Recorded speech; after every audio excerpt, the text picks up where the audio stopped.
The following is a Hoop Ball presentation.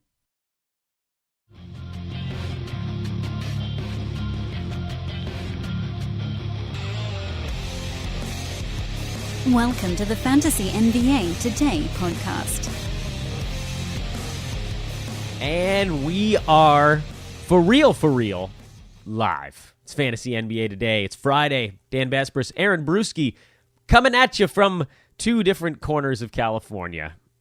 I don't know. I can't do the fun opening. I don't have the lingo. I can't pull it off. I am Dan Besbris. I'm at Dan Besbris on Twitter, and the man you see above me and to my right on your computer screen, to your right, is the great Aaron Bruski, El Arquitecto. I kind of wish I could have done one of these shows when I was in deep cold mode, which was like Sunday of the weekend, because my voice was in. I don't know if did you get to hear the episode of The Real Big Three with Welsh and Jonas Nader this week when my voice was a total wreck? No, what is that even like? I wouldn't even know what that is. The Real Big Three or having no voice? No. I know what The Real Big Three is. Yeah, that's right. Come on. In fact, Bogman hit me up to be a co-host on Thursday. Nice. Yeah, I was too sick, and I was also on date night, so I was like, can't do it. But I know those guys. I'm just wondering what does like the Besbris voice sound like when it's all jacked up? You should have heard at the very end when it just totally went away, and it just was this is the last sentence I could get out, and then Welsh was like, all right, we're done with this thing. Dan's about to die. We're out. But at one point in the middle of the show, when the voice was like half dead, I was able to do a really nice Spanish accent when we were talking about the Hernan Gomez brothers on the show. So I kind of wished I could have maybe canned myself saying El Arquitecto. And then I can use that on future Friday episodes. I can't remember what Jonas sounds like, but he sounds like a regular guy. The Welsh, Bogman, and yourself have these incredible voices. I think I sound like the Welsh. Do I sound like the Welsh to other people, or is it? No, not really. No. Maybe because you can't hear your own voice, you would think that. Yeah. But no. Very distinctive. Okay. And then Bogman just adds that, like, what would you say Bogman's voice is like? It's like a little higher. He's got a certain panache. He's got they make a great pairing because the Welsh has more of the like traditional broadcaster voice, and then Bogman is like the fiery other side of that. You need a yang to every yin. Whereas I don't know, do we have a yin and a yang? We disagreed on Rondé Hollis Jefferson one time. No, we're pretty boring, Dan. Yeah, yin and yin over here on the pod. So what's up, Brew? Good day to you.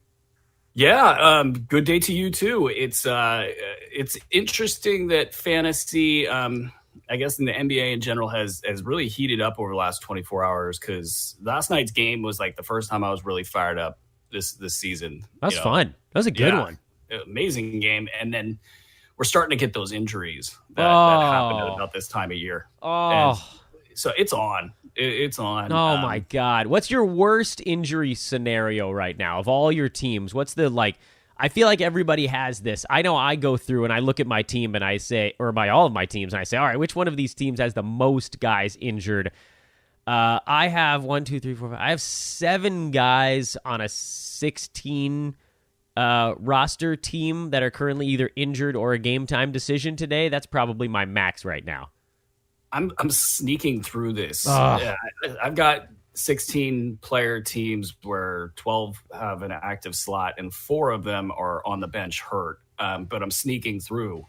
The Mirotic thing has been probably the worst, just because of the 2 weeks that he forced you to start him.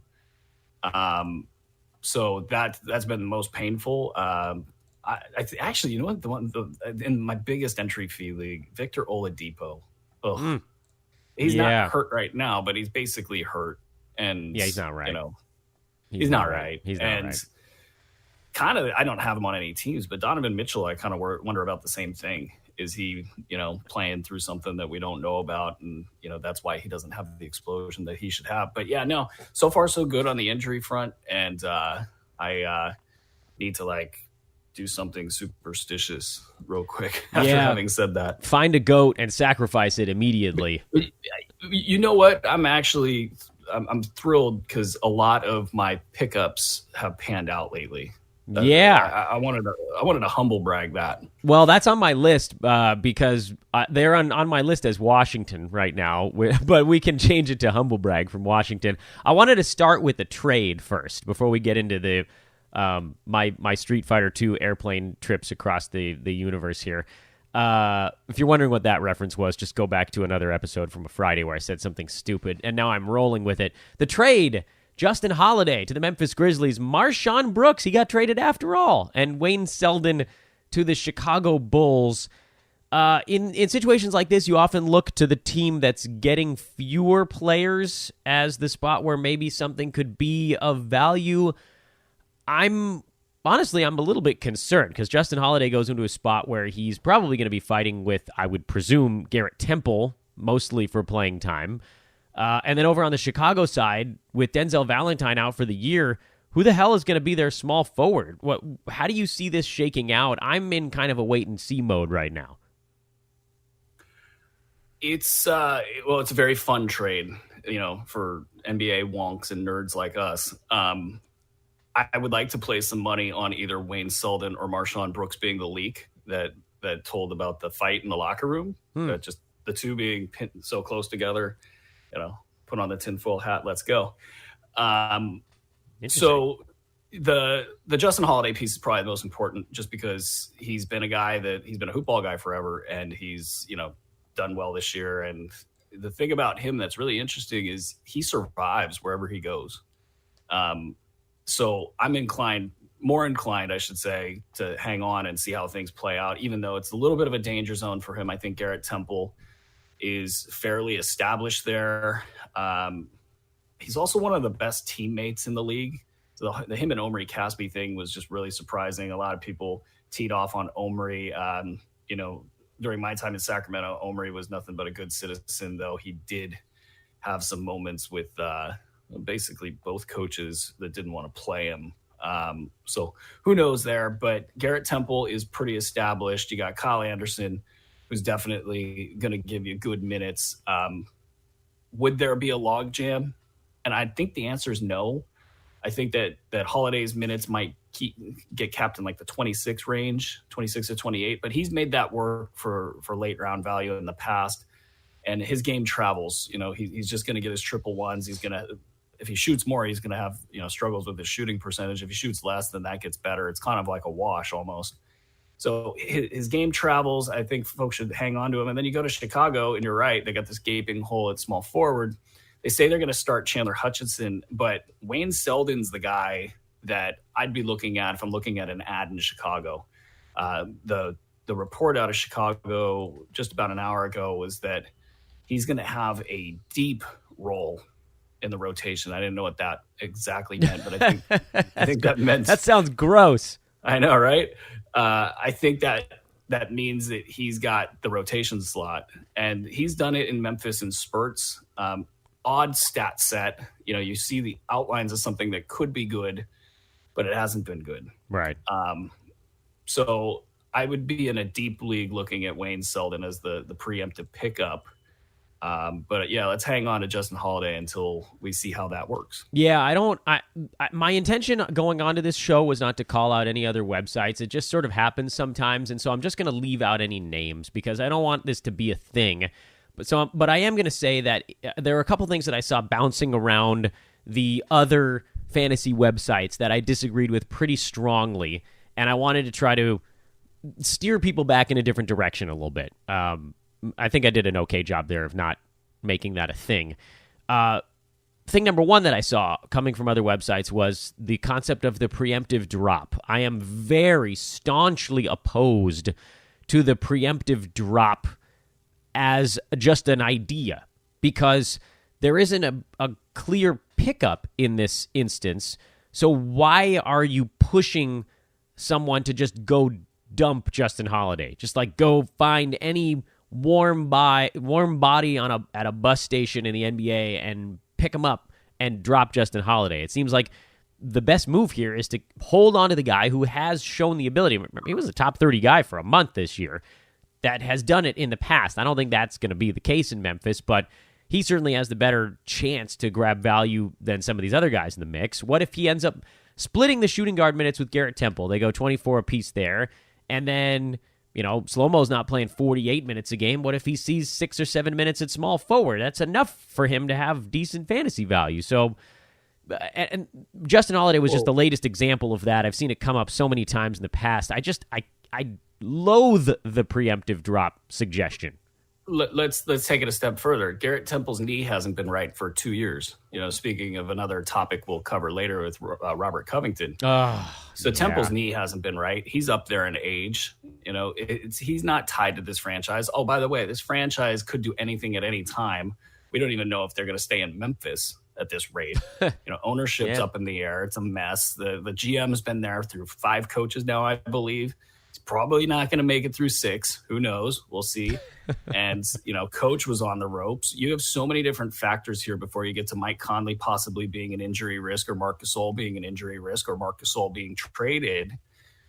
What we know about Justin Holiday is that in 26 to 28 minutes per game, he can be a late round value. What we know about Justin Holiday is if players start to fall down next to him, he can, as you said, crank it up, not to top 30, but, he can be a mid-round guy in the right place. His game has proven to travel well. So, yeah, this is a by-the-book hold. And, unless you have a mid-round asset that's popped up somehow in your league, which is very rare, you take the late-round value that's got a history behind it, and you more times than not, you roll with that. The direction I think I was going to go on this one, and now I can't even remember what it was going to be Chicago, and so I'll just go there next. We have an avenue to go almost any place after that discussion. Have you seen an offense more boring than what Jim Boylan is running in Chicago? He's getting a lot of heat right now. And he should. Bad. I tried to go easy on him for a couple of days, and then I watched 2 Bulls games, and I changed my tune. He deserves all the heat. They've been bad all year, though. There was the 5th game of the year, or whatever it was. Not a single pass in the 4th quarter, it felt like. Sure, there was 5 to 10 passes, maybe 15, but I've never seen anything like that with teammates openly staring at each other. If you shoot another time, I'm going to come over there, tackle you, take the ball, and then I'm going to shoot it. So it's a tough sell, but maybe they have had 2 different versions of the worst offenses that we've ever seen. Ugh. It's a mess, to quote the great Marty Higgins. It's a mess. Yeah, it's a mess. But it's are you buying? Nice though. Distressed assets. Are you buying? Yeah, because first of all, I think they're starting to execute the plan. So Robin Lopez, he's talking openly about being traded. Them getting rid of Justin Holiday was, for them, a great way to tank and also try to get something in return for said tanking. And so... and they did. They did, to their credit. They did okay, yeah. I think. I probably try to keep the player, but I'm also not a big fan of tanking, so whatever.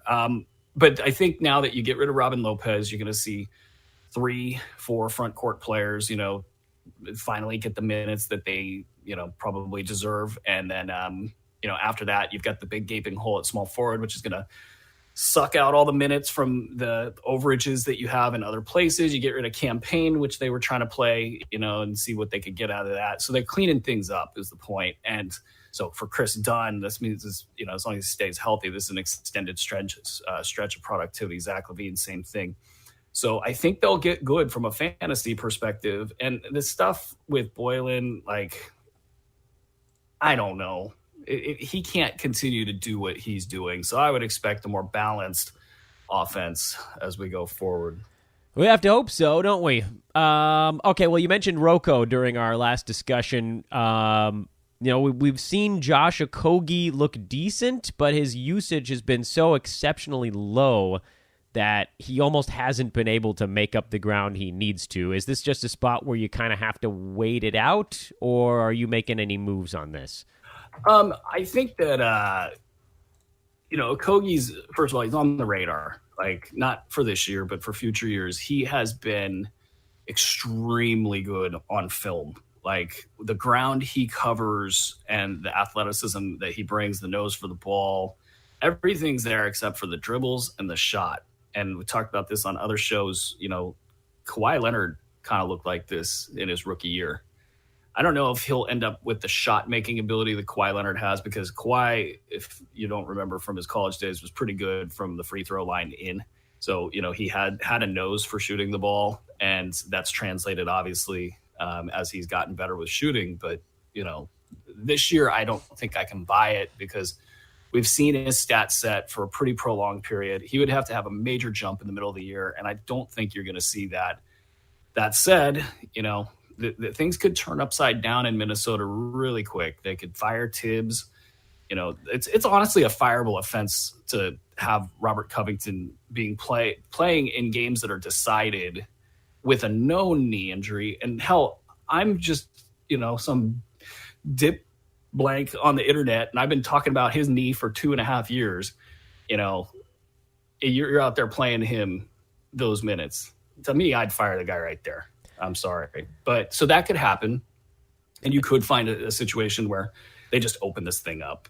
Derrick Rose all of a sudden is not as big of a part of the plan as he would appear to be right now. Jeff Teague, you could see them, moving on from him if they were to dump Tibbs and decide that they were not going to be making a playoff run. So that team dynamic could change. If it changes, we could look at Okogie down the road. But as of right now, no, we're not going to go there.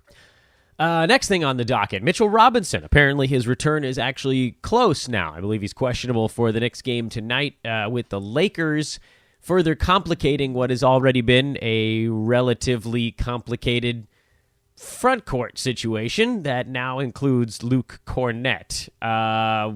Any thoughts on how we think this is going to shake out, or should we just wait and see and then react at that point? I mean, I'm glad we were aggressive with the ad with Luke Cornett.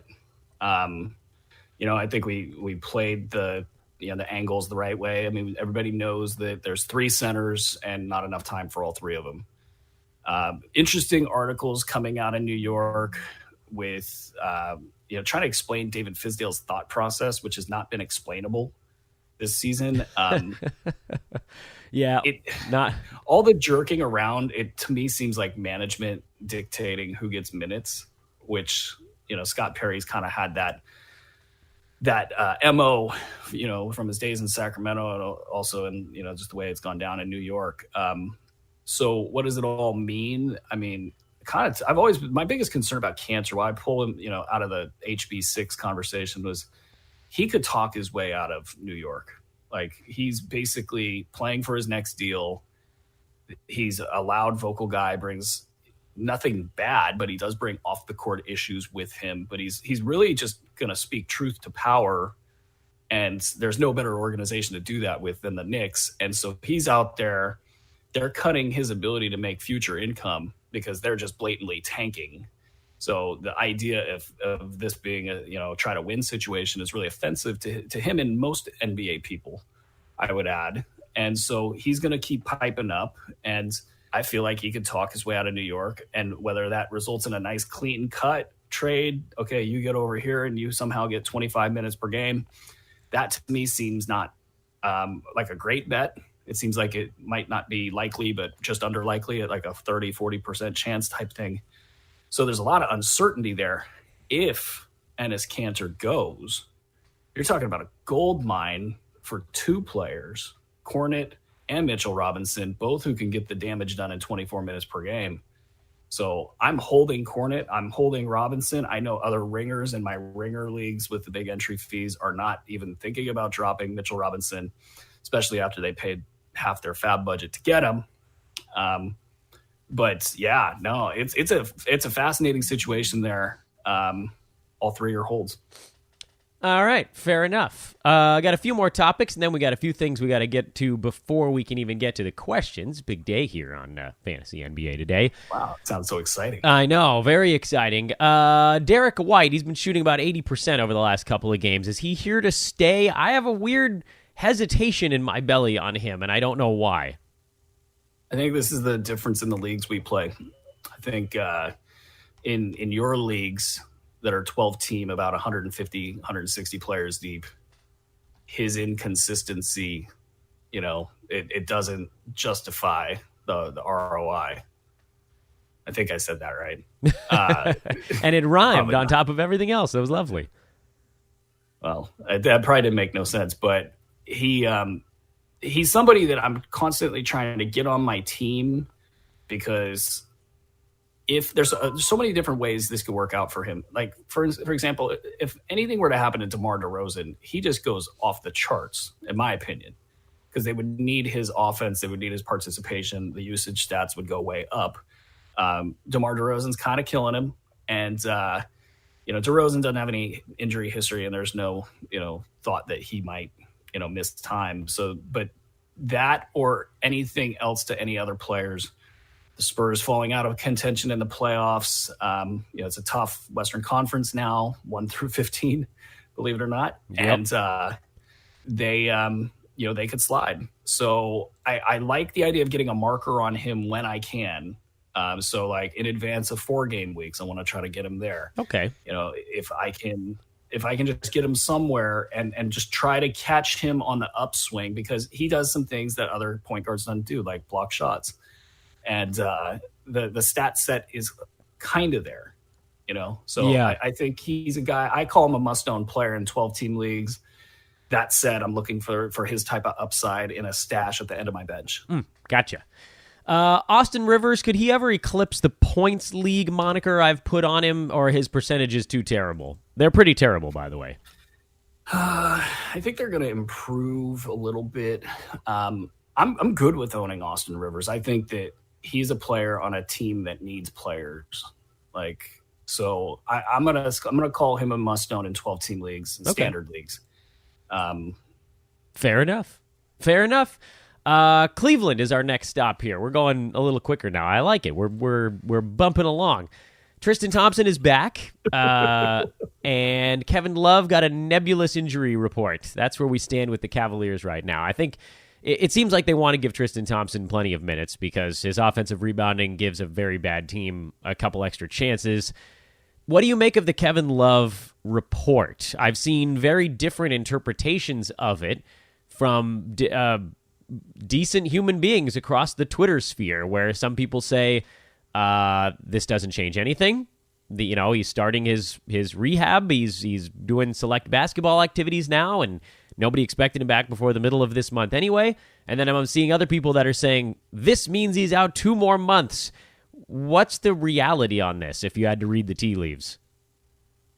Well, I do see you lightning rounding me, Dan. No, you did it yourself. You went short on that one. I see what you're doing over there. Kevin Love is going to be a mess. So I would not, if I was Kevin Love, rush back to play for this particular team, after everything that's gone on, coach wise, everything, just, it's a brutal situation there, and he has nothing to gain except for his own conditioning. I could see him coming back to a modified plan where he either gets back-to-backs off, they play him in a 24-minute role, something of that mindset, just to keep the mileage down and to not aggravate anything for everything that they're playing for this season, which is nothing. So you got to hold him. I mean, there's too much upside there. And this is one of those traps that owners can get, sucked into. And something to think about on draft day is, whether or not you can handle that in the 3rd round. So, I saw a blurb that said, best case scenario back after the All-Star break. That feels like a really negative interpretation of yesterday's news. I don't think that could be accurate. I mean, I think that he has a chance of playing in January, but we just don't know. I mean, so much could change with the way that this team is constructed or deployed, and he could. I really do think there's some acrimony there with being the last guy on a big deal and the way that team is being operated. And it could be a team that's for sale.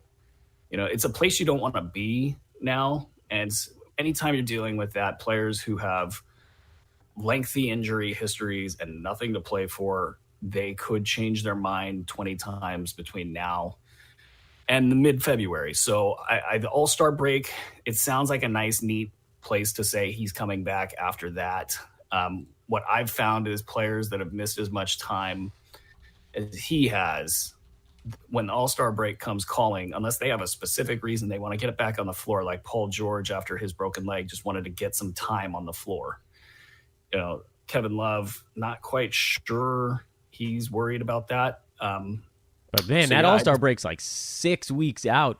Anyway, it doesn't really matter. I guess that my thought is, I think you got to hold. Yeah, my worry is that blurb was going to have people like punting on him with the expectation he's going to be out at least 6 more weeks, and I just don't know that that's necessarily the case. Willie Hernan-Gomez, what do you think he can do over the next month, if anything? Oh, reading their articles and reading, just the tea leaves there, I feel like they think they can throw 4 different guys at the position and go based on matchups. That's been James Borrego's MO all year, is really just giving a lot of guys playing time. And so with Hernan-Gomez, he's got one of these weird stat sets where he's completely deficient defensively, and yet he's a great per minute rebounder. And, he can put up scoring and rebound numbers pretty quickly. So I think he needs like 25 minutes to really be a top 125 guy in fantasy leagues. So I'm not betting heavy into that. I'm going to let somebody else win that bet.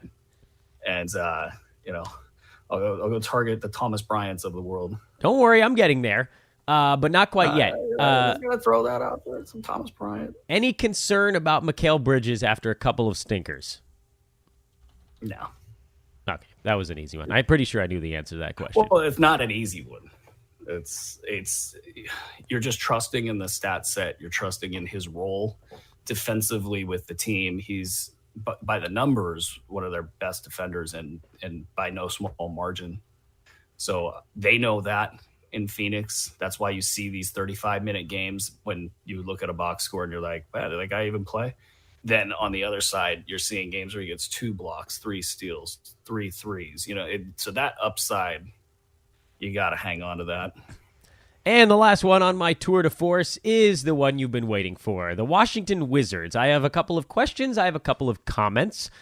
Comment being, you picked up Thomas Bryant like 3 weeks ago when he was just barely showing signs of doing anything, and then he went ballistic here.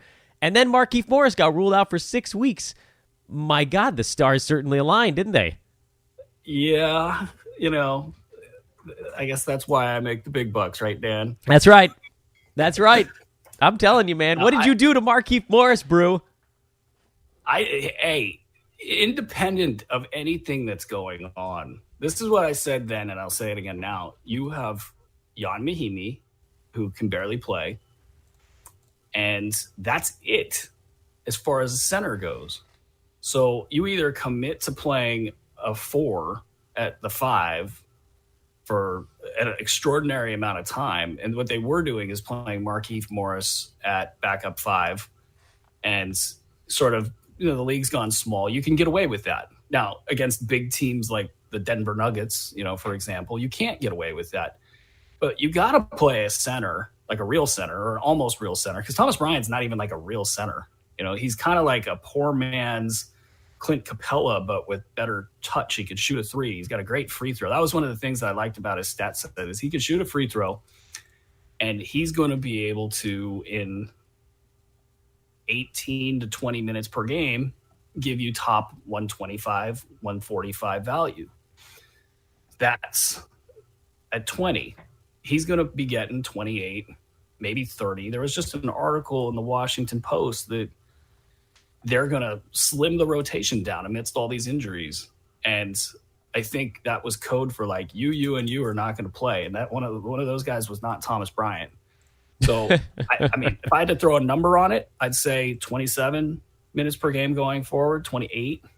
But it wouldn't shock me if he got up over 30, because, and it's another interesting thing about this kind of thing. You see it with Phoenix and Rashawn Holmes.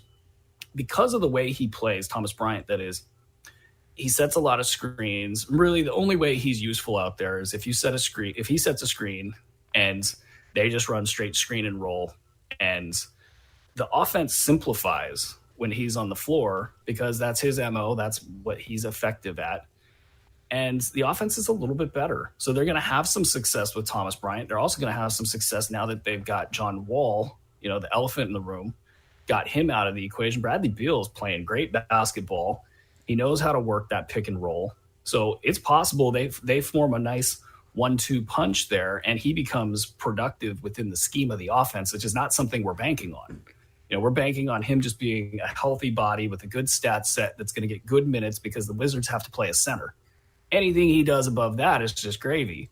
So I'm extremely happy that we pushed and called him must own as early as we did. Yeah, way a lot of people talked about it, but they didn't put their seal of approval on it. Yeah, you were first on that one. I don't think anybody was even discussing him at that point. Is it time to celebrate on Thomas Satoransky as well? Because he looks like he's ready to rumble. Man, and okay, so back to the Derek White stuff where we're talking about putting a marker on a player. I must have added and dropped Satoransky like 10 times in various big money or whatever leagues. And finally it hit. And I looked at it. I looked at dropping him, I want to say like last week or the week before. And I just decided not to. I was like, John Wall's got to get either hurt, kicked out, leaves on his own, whatever it was. I think we talked about that on these shows, that something had to give there. And Satoransky was the natural beneficiary for all of that. So looking back to last year's numbers, I've seen it thrown around that he had top 50, top 75 value during that time. And I mean, that's kind of what you're sitting on now, is a guy that, especially with Bradley Beal out there doing what he's doing, Satoransky's free to really rack up stats in other areas. It's going to be fun, having those two Wizards on our teams. All right, so let me ask you a question then about the Wizards. This is the other guys now. They've got a glut of small forwards and power forwards for all the lack of centers in Otto Porter, who's back now, Trevor Ariza, and Jeff Green. Green and Ariza had both been playing mammoth minutes. How does that... Are all three of them still going to play enough to be fantasy relevant? Does Jeff Green fade as Otto Porter comes back? How do you see that situation playing out? And then we'll get to the questions. Yeah, I think what you're going to see is Jeff Green take the backup 5 minutes. So you'd probably look at about 26, 27 minutes for Thomas Bryant, another 15 minutes there for Jeff Green. I think you're going to see Otto Porter in as the power forward starting, getting like 30 minutes there. Then you'll see Jeff Green getting his... the leftover minutes, which is about 27, 28, quick math, don't let me down now, 19, and some change there. He'll be at 30 minutes as well. You're going to see Trevor Ariza continue to play 30, 35 minutes per game. Same thing with Sato, and the same thing with Beal. And I think that was the message of the article is if you're Scott Brooks, the only way that you keep your job or you come out of this looking good is if the Wizards surge right now. So the only way for them to surge and to be good is to play all these guys heavy minutes. And that's what I think they're trying to go for there. If they throw the towel in, that's only going to help the guys that we've been picking up. But they're going to make a run at this. And I bet, from a betting angle, I'd love to just ride the Wizards for like the next 15 games. I think they're going to beat. Mm-hmm. I put some money on them in that Hawks game. It's it's almost like the coaching change bump, right? Where you get this weird cloud away from the team. And John Wall, for all of the things that he does well, he was a cloud over that team with the way he was playing, the fact that he was injured, all the stuff about him. And it's just sort of free and easy now. Speaking of not free and easy, I was getting ready to go take some questions from the chat room, but we've got it's not a Woj bomb so much as it is like a Woj needle in the side. Tweet just came out from Adrian Wojnarowski and Ramona Shelburne that Jimmy Butler has aggressively challenged Brett Brown on his role in the 76ers offense. That didn't take long. Unbelievable. Wow. I mean, that's crazy. I figured good boy Jimmy could last like a month. Was it a month? It was about a month. I wish I just was at that practice in Minnesota. Like, if you think I haven't been on any crazy good basketball courts, but I did play with Gary Payton's younger brother. So I felt like by proxy, I've played with one of the biggest trash talkers ever known to man. And that kid could, Brandon Payton, he could deliver the trash talk. My God.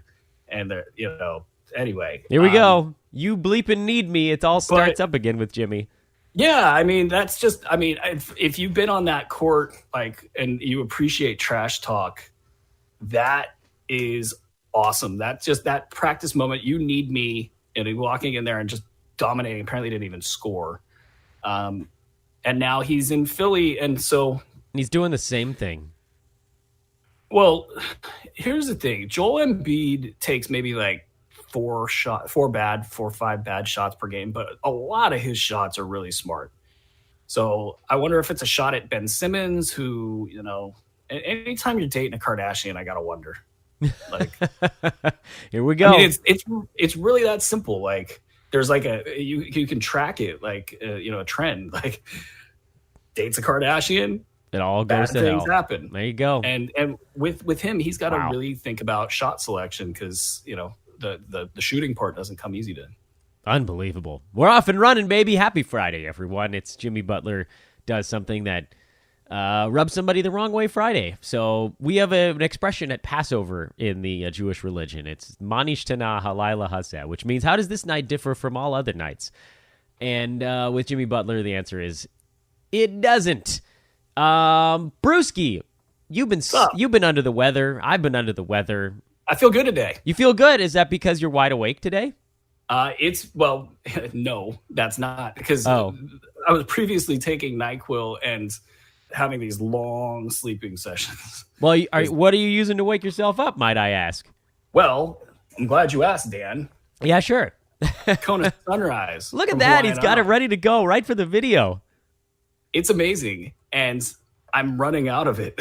Wait, lift it up just a tiny bit higher because it's right behind your Twitter handle. There it is. There we go. Look at that. Am I doing the job right? Yeah, so, perfect. I mean, we're running a little low. There's funny causes like, I'm running a little low. I might need some more Kona coffee. But thank God I did because I couldn't sleep. I'd been going to bed at like 3 a.m. for, the last 4 or 5 days and, sleeping these massive sleeps, just because NyQuil does that to me. And so causes like, hey, you got to do the show at 7:30 today. I'm on 4 hours sleep. I'm hanging. I'm okay, but not without my Hawaiian Isles. There you Kona go. Coffee. HawaiianIsles.com at HI Kona Coffee. If you want to check them out on Twitter, they are our presenting sponsor of all shows here at the Mighty Hoop-Ball.com. We also have a DFS contest today that's starting in just a couple of hours. As of this moment on the live show, lineups lock in 3 hours and 35 minutes. We have, let me refresh and make sure I've got an updated count, 55 people in the contest already. This is by far the earliest we've ever gotten to 55. I'm addicted to this thing now. Are you doing multiple lineups in this one, or are you going one lineup? No, because that doesn't work with the way I do it. Too much staring. If you catch me on a day I'm locked in, I'm going to stare at that thing for like an hour and a half, and it's stupid, can't do that twice. But yeah, I can't do that twice or 3 times. So all of you out there, I'm going to win. I'm gonna win. I don't doubt it. I haven't even looked at my lineup yet. I got to get that bad boy going after the show today. You can reserve a spot in advance, which is cool because I know a number of you did that yesterday and the day before when we opened the room. I don't know. I'll be 100% truthful here. I don't know that we're going to hit 100 this time, but we are on our way to getting to the max out point because every week it hits certain landmarks earlier, meaning we have more people in it every single time. So get into the contest early, weekly. Just make a habit of it. It'll usually be on Wednesdays. That way you don't have to worry about reserving your spot at the last minute. If you reserve your space, then you can set your lineup without having to worry about any time limit on it. You just mess around with your lineup for an hour and a half like Brew does, but you've already got your spot locked up. You can make as many as 3 lineups in the contest now that there are 100 spaces in the room. You can win with all 3 of them. You could submit 3 lineups and win 3 times, and that would be $9 of buy-in and $90 of prizes. Top 10 pay $30 a piece. Number 1 takes home a T-shirt. I'm wearing it. Bruce got a sweatshirt on. I'm wearing the tee. And number 2 takes home a coffee bag from Hawaiian Isles Kona Coffee Company. Brew, I had a lot of topics, so we're down to about 20 minutes of questions. You ready for the hot seat? Let's do it, Dan. All right. Off and running. Justin Holiday versus DeAnthony Melton. Holiday. Next. Love it. Andre says, good evening, gentlemen. Andre is not on the Pacific coast of the United States. Andre needs to track that Washington Wizards bet. Please, please, please, please. Oh, yeah, Andre, you want to watch those Wiz, man? This is the no John Wall bump. DeAnthony Melton, Derek White, Derek Jones are all performing well. We've talked about White already. What do you think about Melton and Derek Jones Jr.? Derek Jones Jr., man, he's looking good. And something a little bit encouraging out of Miami. It seems like they might end up alternating games between Dion Waiters and Dwayne Wade. That would help tremendously because adding another piece, especially Dion Waiters, to the equation just is laughably barfable. It's like, you're going to do what? Yep. Neon Dion. Still need 30 on why they added all these players. But I think Derek Jones, man, we don't know a lot about him. I mean, there's not like a history here, but the potential is off the charts, and they seem to want to play him. So I'm hanging on where I can. Digging it.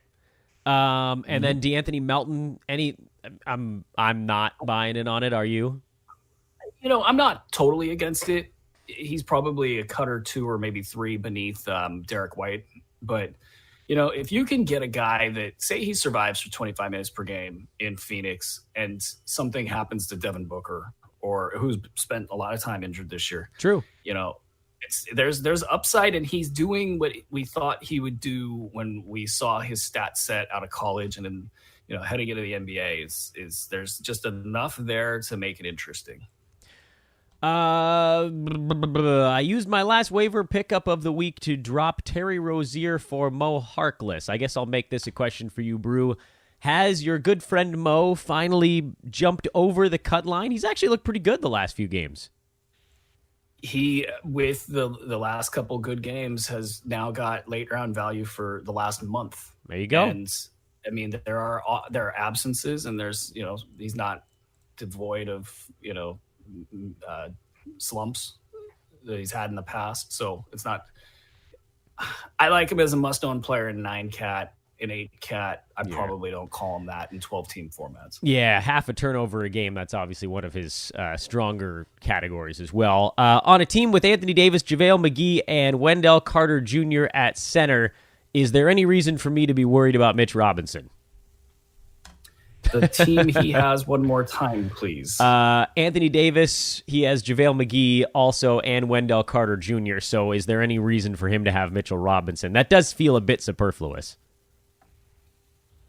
I don't know. I got these teams that are just like so far in first that I can do stupid stuff. Yeah, you know what I would suggest on this one, Bruce? Sorry to jump in on that one. And this is something I actually did in a different spot where I had Miles Turner and JaVale McGee and Karl Anthony Towns is don't worry about the pickup. Worry about the good guy on your team.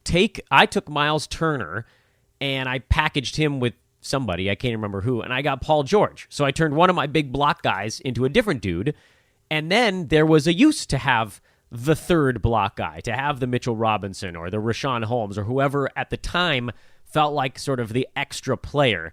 Does that make sense, Brew? Is that good advice? Yeah, this is about asset management and getting. So okay, you've identified a hole in the league, basically somebody that hasn't picked up Mitchell Robinson yet for whatever reason.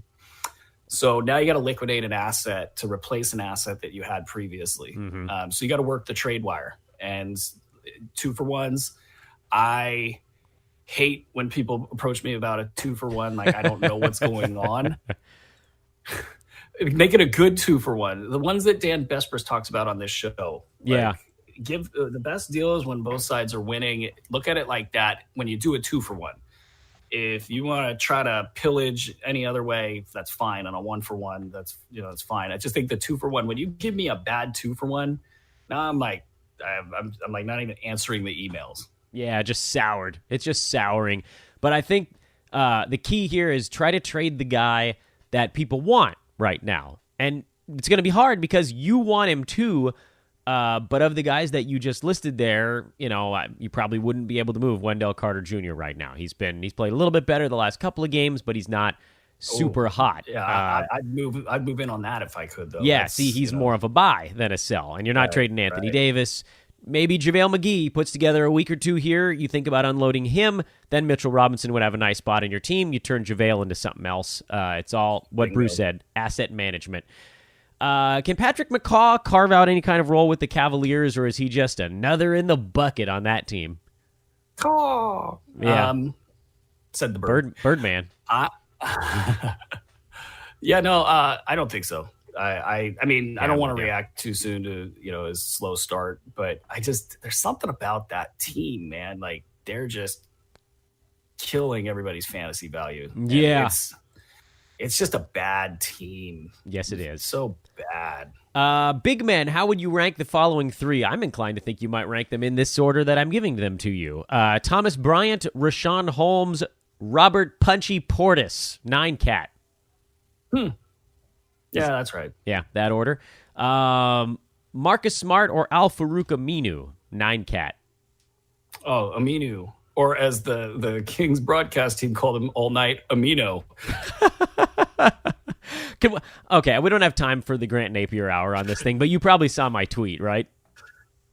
Somebody favorited it from an account. I don't know. Yeah. I can't. That catchphrase, it makes me want to retch. It's so forced and hokey. Whatever. Please rank Mikal Bridges, Taurean Prince, Jonathan Isaac. I like this one. This is actually a pretty good rank fest, so I'm throwing it into the mix. I was too busy laughing. What were the players involved? The douche jar's filling up fast over at Kings Broadcast HQ. Jonathan Isaac, Taurean Prince, Mikal Bridges. How would you rank those three guys? Let's go. Wait, who was the first one? Isaac, Prince, Bridges. Yeah. I think Prince, we got to give him his due. He's been a top 40, 60 guy for a while. So you can nibble around the edges about, how and when he's gotten there. But, Isaac, poor Isaac. He's somebody, there's always a time when something clicks, like, and they go, oh, yeah, we will involve you in the offense now, or management says you must involve him in the offense now. and looking at you, Aaron Gordon, you got to have this, the balance thing. You got to take your young players and get them involved. That's all part of being a vet. So without that, the stat lines can get pretty bad. I think he gets involved in the offense probably in, I don't know, let's go early February, right before the All-Star break, just to keep it interesting. All right, fair enough. The follow-up was Prince is actually sitting on this in different leagues waiver wire. What's up, guys? What type of value or player could I receive if I were trading away Chris Dunn? My advice on this one, and Brew, maybe you agree, is wait a little bit longer for Dunn to really hit his stride, because then you could get more back. Yeah, I think if you sell right now, you probably, pardon me, can't get anything above top 75. And if you wait, you can probably get above that. And you should be trying to get Chris Dunn for somebody in the top 80 right now. With Kawhi having a back-to-back in the head-to-head playoffs, is he a strong hold the rest of the way? We heard word that he was going to play in back-to-backs after January 1st, right? So I feel like this is a no-brainer. Yeah? No, unfortunately not. I mean, going into the playoffs, if Toronto has a big lead in the East, they could look at that and say this is the time to rest the guy. So I'm not a big proponent of schedule-based decision-making, this early in the year, especially, first-round assets. I mean, you're just gambling like crazy. You have to really know what you want in that first round if you're going to try to make a deal with Kawhi Leonard involved. So I don't think you want to do anything in the second round there. All right, fair enough. Okay. The question is, can I drop Nick Batum? And I'm inclined to ask that same question. And maybe you've seen something that I haven't, but I've watched him play I watch a lot of Hornets games because they're often the first one on League Pass every night, and they get that stupid HD channel, and so I'm stuck with it. Has he been body snatched? What happened to this man? He does this all the time. Not for this long, though. He did it in Portland. Oh, that's true. His last year there. That's a good point. His last year in Portland, he just sort of mailed it in. Yeah, it's something's not right, and you could drop him. I'm trying to figure out what it's going to take for him to get engaged within that team. Really, yeah. He just seems on the outside looking in. So maybe it's the fact that he is on the trade block. That he's always been the passive player. And, something like that probably, in my opinion, could, cause him to shut down a little bit. Tama, our good buddy Tama says, Brew, can you sing me a song to make me feel better about Robert Covington? Covington, come back soon. Okay, no, I can't. No. What should we do with Luke Cornett? We talked about the Knicks a little bit. Did you end up saying sit on him or sell him if you can get some? I guess it always depends on the return, right? If somebody's really interested in somebody rolling hot, then yeah, you move him. But Brew's advice was to sit on him in a vacuum. What would you, if you were going to trade him, Brew? Let me ask it this way. If you were going to trade him, would you target someone in the top 100 range? Would you aim higher? How high do you think you could aim with a Luke Cornett? Let's say he even has one more good game today. Top 110, I think, might do it. It just depends. So if you're in a 12-teamer and you're starting, a normal assortment of players, you got 150 players owned in your league. I probably don't go for a top 110. Okay. If I'm in, a deeper league where top 110 actually provides some pretty significant value, then I could consider that.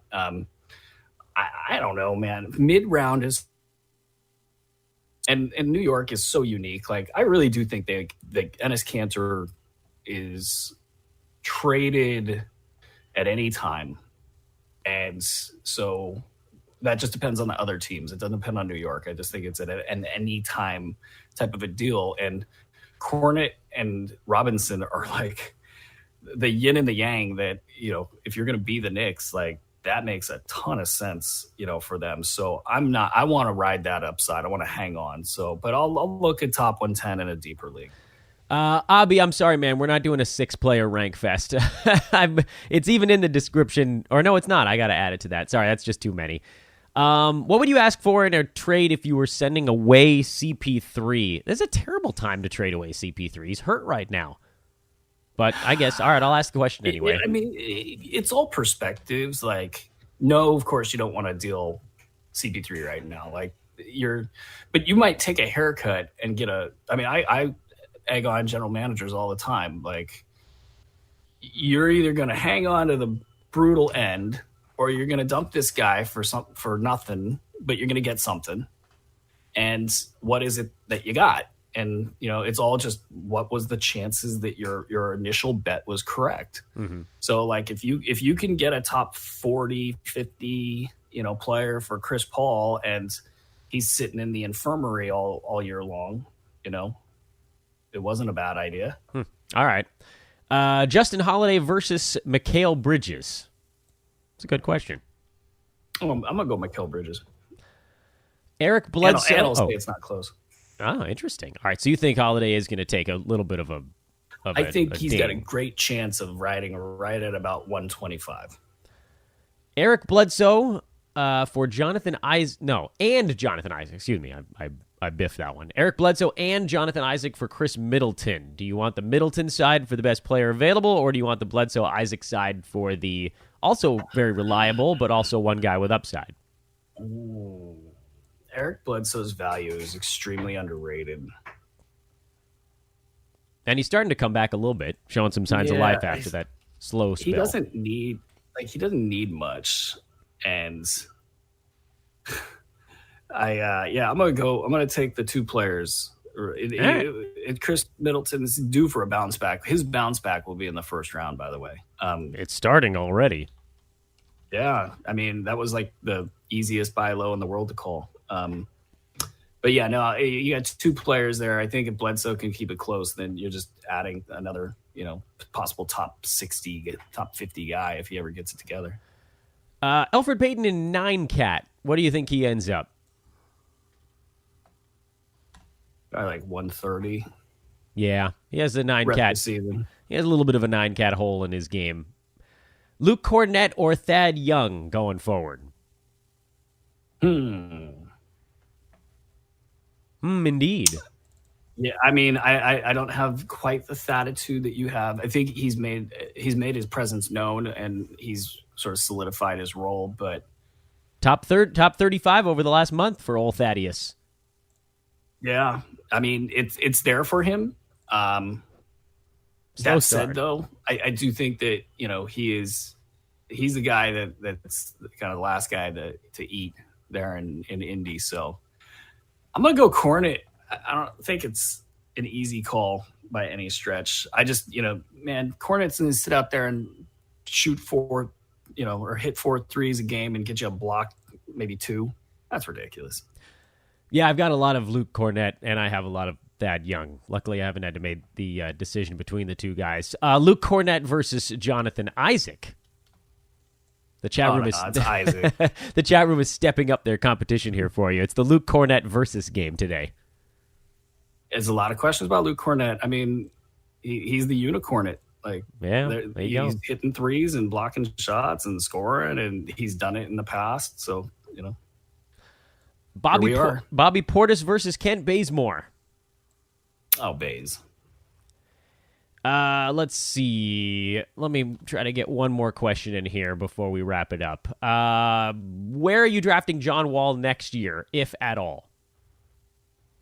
He'll be a good bounce back candidate because after getting humbled, he'd probably work his butt off in the off season and then have to reestablish himself. That could spin the other way, but I he's gonna go. He'll get overdrafted based on name value still. Yeah. So he's gonna go like 40, 45, but you can get a top 20 out of that. So it might be somebody I take a chance on. I lied. We'll do one more question on this one. Can John Collins crack the top 50 this year? Well, you know what? If he doesn't block or steal. Isn't that weird? That's weird.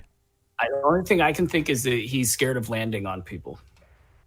Yeah, maybe. That's the only thing. I mean, it's such an aberration that's the only thing I can think of. Would you buy low on it right now? Because he averaged 1.7 combined steals and blocks last year in 6 fewer minutes. I would be pointing out his current value like crazy, because he's doing kind of what Giannis did earlier in the year. He's getting these big numbers, but there's no steals or blocks.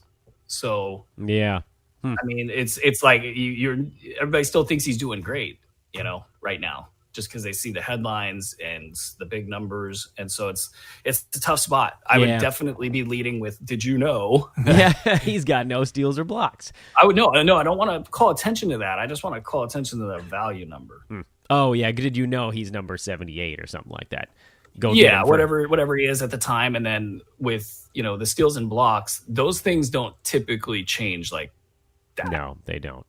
So, and there you go. There you go. That's the questions. If we missed yours, it was just a couple that we had to lop off here due to time situation. The great Aaron Bruski, my man, the founder, El Arquitecto. Have a lovely weekend, Brew. Thanks, dog. This is Fantasy NBA Today live on Fridays. Hope you'll join us in person for the next one. It'll be probably on a Friday, if I had to guess, considering it's in the namesake. Fantasy NBA Today is the name of the show, presented by Hawaiian Isles, Kona Coffee Company. Check them out at hawaiianisles.com or search for Hawaiian Isles on Amazon. You can get their stuff there. Brew is drinking it as we speak. Back at it next week. More fantasy stuff to break down here on the pod. You know where to find us. Have a lovely weekend, everybody. We'll talk to you then.